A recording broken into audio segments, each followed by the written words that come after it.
आगे बढ़ेंगे और इस मार्केट के मूड और माहौल में समझते हैं कि कहाँ पे रखनी चाहिए आपको नज़र। हमारे अगले सेगमेंट निकुंज की नज़र में, और अब हमारे साथ हमारे एडिटर इन चीफ निकुंज तालमिया जी जुड़ चुके हैं। निकुंज साहब, वेरी गुड मॉर्निंग। और अब तो इन्वेस्टर्स के लिए बड़ा सवाल यही बन गया है कि आने वाला समय गुड रहेगा या नहीं। क्या बाज़ार और ख़ास तौर से जो स्मॉल और मिड कैप का सेगमेंट है, क्या वो फिर से खुश कर पाएगा? क्या आप कल की गिरावट को कैसे देखें? देखिए, गिरावट के कई कारण हैं और गिरावट ये जो थी, हम कहते हैं जो small and mid cap stocks में एक प्रकार से ओवरड्यू हो चुकी थी। Price stock market is like an auction market, जिसके अंदर प्राइसेस जो होते हैं वह डिसाइड करते हैं कि in the near term participation कैसा होता है। क्योंकि प्राइस अप्रिशिएशन काफ़ी ज़बरदस्त था स्मॉल एंड खास करके माइक्रो कैप्स के अंदर, इस पूरे सेक्टर के अंदर एचएनआई, रिटेल, डे ट्रेडर सब आ चुके थे। वैल्यूएशंस को इग्नोर करा जा रहा था। Gold had started trading at the price of diamond. पर जहाँ पर मार्केट में थोड़ा भी हमने देखा कि रिवर्सल हुआ, लिक्विडिटी की वजह से रिवर्सल हुआ, रेगुलेटर की एक डांट की वजह से हुआ, या फिर इन जनरल प्रॉफिट बुकिंग का जो माहौल बना है, तो हमने देखा the compulsions of the market were at play. तो जब एक राइजिंग टाइड फिनोमेनन आता है, जब लेवरेज आपके पास होती है, जब आप पार्टिसिपेशन करते हैं, तो उस समय हम देखते हैं कि वह जो राइजिंग फिनोमेनन के अंदर वह आपके फेवर में काम करती है। मगर जब वही साइकिल रिवर्स होती है, तो ये जो पूरी की पूरी प्रणाली है वह रिवर्स बैकफायर करती है। तो मैक्रो लेवल पे कुछ नहीं चेंज हुआ है, माइक्रो लेवल पर कुछ चेंज नहीं हुआ है। हिंदुस्तान की जीडीपी ग्रो कर रही है, ग्लोबली थिंग्स अभी ठीक ठाक लग रही हैं, कोई बड़ा कंसर्न उनके अंदर नहीं है किसी भी बड़ी मैक्रो को लेकर के, या फिर कोई बहुत बड़ा इवेंट अचानक नहीं है जिसकी वजह से सेलिंग हुई है।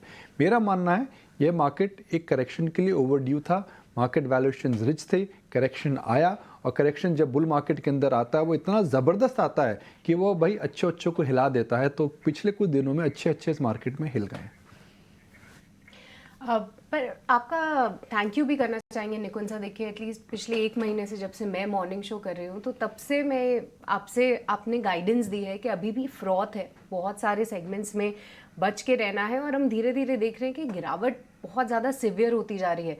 बट इस समय कोई सेक्टर्स ऐसे सर आइडेंटिफाई किए हैं जहाँ पे आपको लगता है अभी भी वैल्यूएशन रिच हैं, या कुछ ऐसे सेक्टर्स जो आपको अट्रैक्टिव लगते हैं? देखिए, इस बुल मार्केट के अंदर आपको क्या करना चाहिए, पहले हम उसकी बात करते हैं। इस बुल मार्केट के अंदर आपको अगर शेयर की समझ नहीं है, आपने कोई व्हाट्सएप फॉरवर्ड की वजह से लिया है, आपने इसको एक टिप समझ के लिया है, तो आपको हालांकि लॉस हो रहा हो या फिर आपका मुनाफा कम हो गया हो, आपको वहाँ पर सेंटिमेंट को एसोसिएट नहीं करना चाहिए, आपको उस शेयर से निकल जाना चाहिए।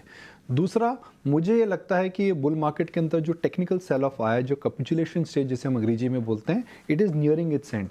तो mid and small cap stocks के अंदर 70 से 75% करेक्शन मुझे लगता है वो ख़त्म हो चुका है। मगर जब ये करेक्शन ख़त्म होगा, वो आज ख़त्म होता है, अगले हफ्ते ख़त्म होता है, बोलना बहुत मुश्किल है। मगर ये करेक्शन क्योंकि तकनीकी फैक्टर्स की वजह से आया है, कोई न्यूज़ या कोई इवेंट की वजह से नहीं आया, जल्दी ख़त्म हो जाएगा। ख़त्म होने के बाद मुझे नहीं लगता कि वी शेप रिकवरी आएगी। 80% ऑफ द स्टॉक्स जो मैं कई दिनों से बता रहा हूँ, मुझे नहीं लगता है कि वो अभी जल्दी रिकवर होंगे।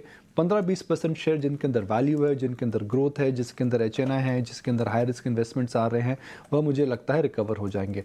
तो जब ये मार्केट रिकवर होगा, मार्केट का जो पैटर्न रहेगा, जो मार्केट का जो फ्रेमवर्क रहेगा, मार्केट की जो पिक्चर रहेगी, it will be very different then what we've seen in 2023। मैं लाइन काफ़ी समय से बोल रहा हूँ कि इन 2023 luck made you money, but in 2024 skill and risk will help you differentiate. देखो सर, गुड मॉर्निंग। आप इस समय इस पड़ाव पर, जब मार्केट में थोड़ा फ्रॉथ हटी भी है, इस पड़ाव पर एक इन्वेस्टर को क्या करना चाहिए? मैं उस इन्वेस्टर की बात बोल रहा हूँ जो साल दर साल पैसा लगाता है, यानी कि 2024 के लिए उसने पैसा लगाया हुआ है सिर्फ। उस इन्वेस्टर को इस समय क्या करना चाहिए? अपनी पोजीशंस को होल्ड करना चाहिए, एवरेज करना चाहिए, अभी रुक जाना चाहिए? टिम्मी, जैसा मैं कह रहा था, आपको पहले समझना पड़ेगा आपने किस कंपनी में पैसा लगाया है, आपने क्यों पैसा लगाया है। अगर आपने एक व्हाट्सएप फॉरवर्ड या टिप इन अ लिफ्ट को समझ के उसमें पैसा लगा दिया है, केवल प्राइस एक्शन के लिए आए थे और आप जेन्युइन इन्वेस्टर नहीं हैं, तो शायद इस समय आपको पूछना चाहिए कि भाई what is the purpose of my investment. अगर आप उस बात को ही जस्टिफाई नहीं कर सकते तो मेरा मानना है कि उस शेयर में आपको नहीं रहना चाहिए, बिकॉज मार्केट में वॉलिटिलिटी आ गई है। जब मार्केट में वॉलिटिलिटी आएगी, अगर आपकी रिस्क एपेटाइट नहीं या मार्जिन में अगर आए तो हो सकता है कि आपको भारी मार पड़े। तो अगर आपको शेयर की कंपनी की समझ नहीं है, वैल्यूएशन का अगर आप मूल्यांकन नहीं कर पा रहे, आप अपना कारण जस्टिफाई नहीं कर पा रहे हैं, आप डिम्पी आप कोई पिक्चर देखने जाते हैं तो आप सबसे पहले देखते हैं भाई ये क्या प्लॉट है, कौन एक्टर है, किसने प्रोड्यूस करा, तो कारण है जिसकी वजह से आप जाते हैं। आप सब पिक्चरें देखने नहीं जाते, वही पिक्चरें देखने जाते हैं जो आपको अच्छी लगती हैं, जिनके बारे में आपने तारीफ सुनी है।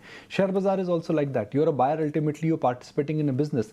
तो आपको समझ होनी चाहिए। आपको अगर समझ नहीं है तो आपको शेयर से निकल जाना चाहिए।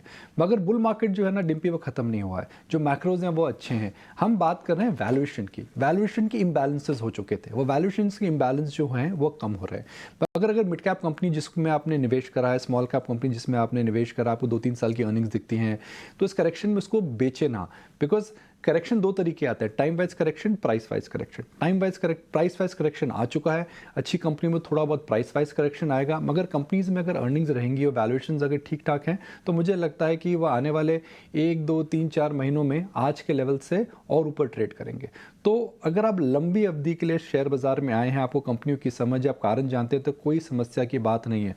मगर आप अगर इस मार्केट के अंदर क्विक गेंस के लिए आए हैं, बिना समझ के आए हैं, कंपनी की आपको स्टडी नहीं है, आपके किसी बड़े बुजुर्ग ने बताया, आपको व्हाट्सएप टिप मिली, आपको किसी फ्रेंड ने लिफ्ट में टिप दे दी, अगर आप उस मंशा से आए कि आप आज लेकर के कल बेचेंगे, ये प्रणाली ने 2023 में बहुत पैसा बनाया था। 2024 के पहले 2 महीनों में काफ़ी लोगों को बेनिफिट हुआ है, मगर मुझे लगता है वह रणनीति इस मार्केट में इस समय सबसे अच्छी रणनीति नहीं रहेगी। निकुंज सर, एक आखिरी सवाल आपसे, छोटा ही सवाल होगा।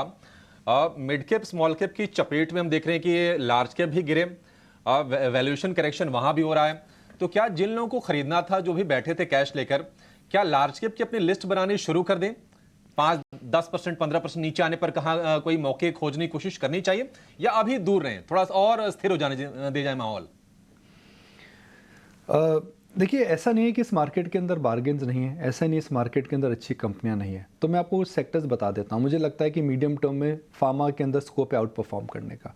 मीडियम टर्म में पावर की हम बात करें तो उसके अंदर आउट परफॉर्मेंस हो सकता है। आईटी गिर चुका है, मार्जिन ऑफ सेफ्टी उस सेक्टर के अंदर बहुत ज़्यादा है, तो मुझे लगता है वहाँ पर आउट परफॉर्मेंस रहेगा।